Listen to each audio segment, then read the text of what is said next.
The sun hung low over the countryside, casting a golden glow on a quiet, winding road. A young woman, Emma, worked tirelessly in the fields, tending to her father's crops. Her peaceful day took a sudden turn when the roar of motorcycle engines shattered the stillness. A group of arrogant bikers stormed onto the scene, their loud laughter and mocking jeers cutting through the air. Emma held her ground as they surrounded her, their taunts growing bolder. They thought she was just a helpless farmer's daughter, someone they could intimidate for a cheap thrill. Little did they know, Emma wasn't alone in this fight. Her father, a seemingly ordinary farmer, carried a secret, a past so unexpected, it would soon leave the bikers stunned and scrambling to escape their own mess. What could a humble farmer possibly be hiding? Stay tuned to find out. Emma stood her ground, her heart pounding but her face calm. She wasn't about to show fear, not to these bikers.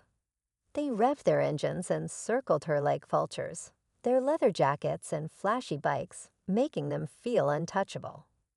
One of them, the leader, smirked and leaned in closer. "Where's your daddy now, farm girl?" He sneered. The others laughed, but Emma didn't flinch. What they didn't know was that her father, Thomas, had been watching from the barn. To the world, Thomas was just a hard-working farmer, quiet and unassuming. But his past was anything but ordinary. Before settling down on the farm, he had lived a life few could imagine. A life filled with danger, skills honed over years, and a reputation that still sent shivers down spines. As the bikers grew more arrogant, Thomas stepped out of the shadows, his eyes sharp and unyielding. The game was about to change. Thomas approached the scene with steady steps, his weathered boots crunching against the dirt. The bikers turned, their laughter fading as they noticed his presence.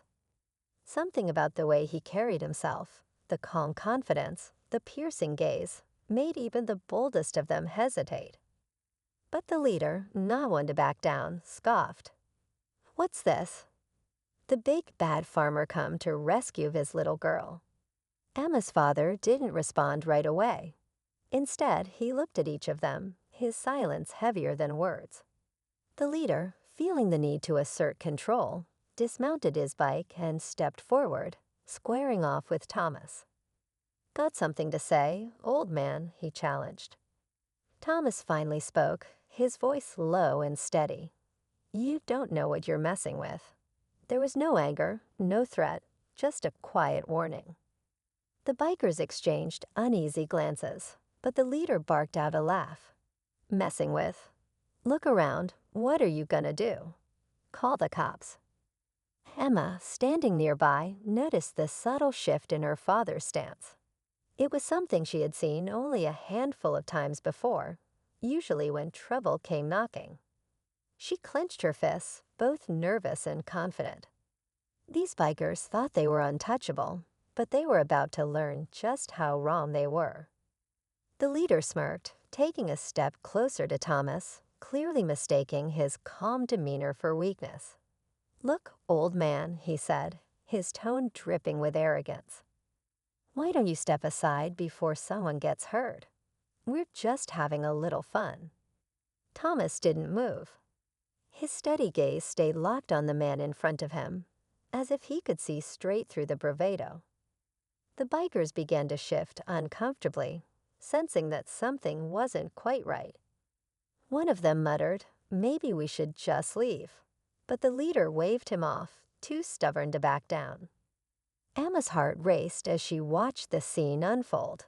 She had seen her father face storms, wild animals, and more than a few tough situations on the farm. But this was different. He wasn't just protecting the land or their crops.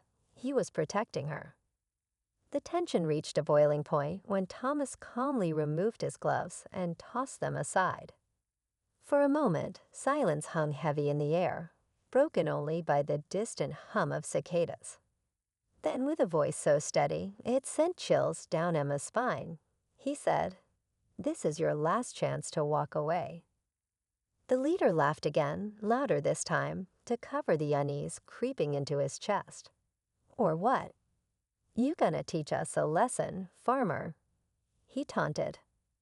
But before anyone could react, Thomas made a sudden, deliberate move.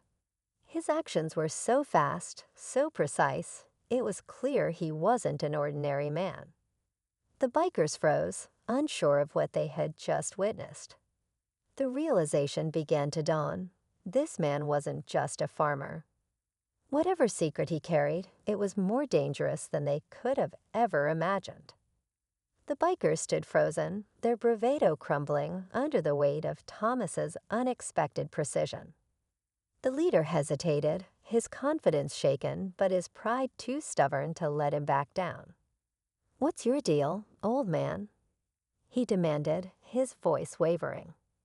"Think you're some kind of action hero." Thomas didn't answer, but the subtle shift in his stance spoke volumes.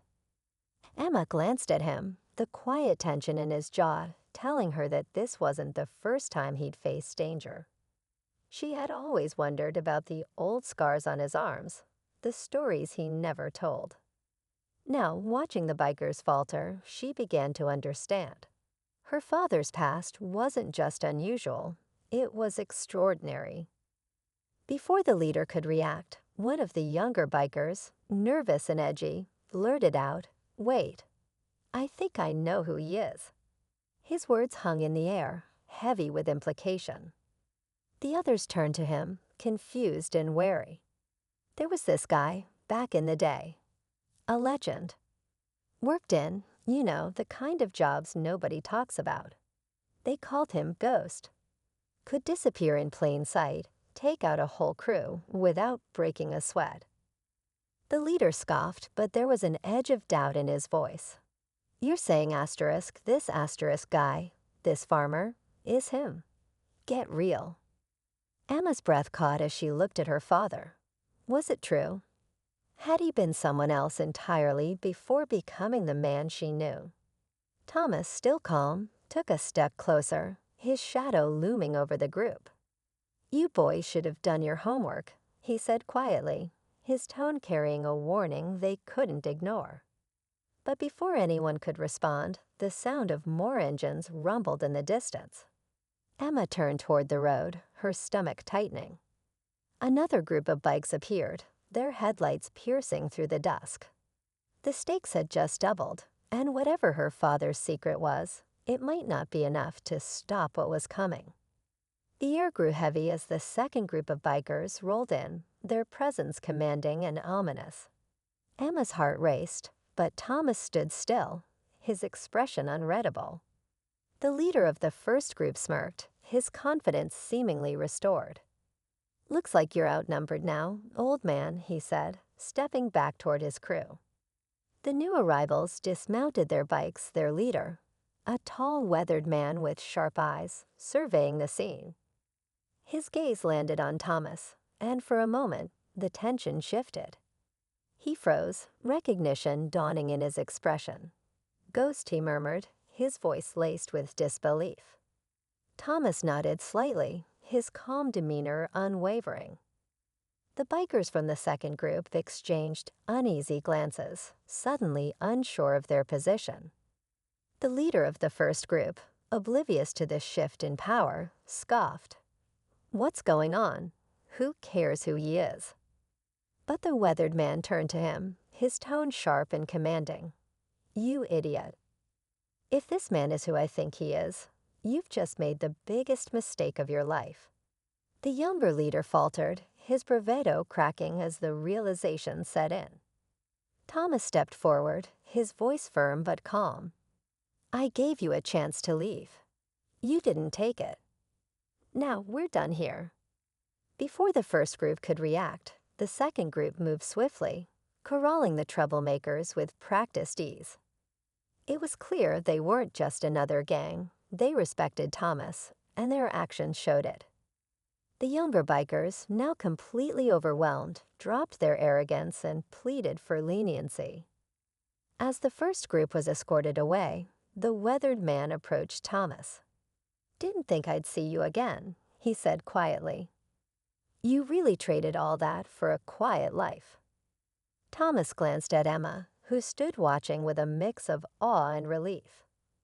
It's the only life that matters, he replied. The man nodded, understanding, and with a final word of respect, he and his crew rode off into the night. As silence returned to the farm, Emma stepped closer to her father. "Ghost?" she asked, her voice trembling with curiosity. Thomas smiled faintly. "That was a long time ago," he said. "No, I'm just your dad." But as they walked back toward the house, Emma couldn't shake the feeling that her father's past might not be as far behind him as he believed. The quiet returned to the farm, the only sound now the rustling of leaves in the evening breeze. Emma walked beside her father, her thoughts swirling with everything she had just witnessed. "So all this time, you were someone else?" she finally asked, her voice soft but filled with curiosity. Thomas paused, looking out at the fields he had worked for years. "I was someone else, but that life didn't matter anymore once I had you in this farm. People can change, Emma. What matters is the life you build, not the one you leave behind."